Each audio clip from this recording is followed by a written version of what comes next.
Rater une convocation à Pôle emploi pourrait devenir plus compliqué à justifier.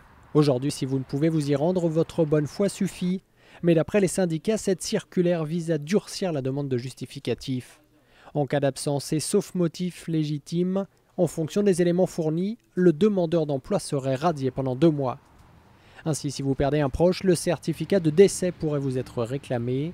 Votre voiture tombe en panne, un mot du garagiste serait préférable. Dans les 2 régions où la circulaire est déjà en test, les réactions sont plutôt négatives. Je pense qu'on pourrait s'y prendre autrement en fait. C'est que le demandeur d'emploi a déjà pas mal de choses à s'occuper comme ça.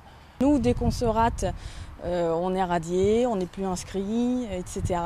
Et par contre, eux, quand ils se ratent, c'est à nous de faire les démarches derrière. Les syndicats craignent une généralisation de la circulaire dès janvier prochain. Auparavant, c'était le conseiller, la conseillère qui décidait si oui ou non il fallait un justificatif et si oui ou non il fallait une procédure de radiation. Ça va générer des tensions dans les relations entre nos usagers et les conseillers à l'emploi qui franchement n'ont pas besoin de ça en ce moment. Selon Pôle emploi, la circulaire vise à éviter des situations disparates selon les agences, plus ou moins conciliantes.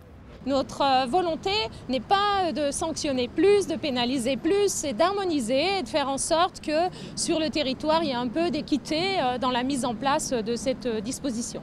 En théorie, chaque conseiller gardera son pouvoir d'appréciation selon l'assiduité du demandeur d'emploi, par exemple.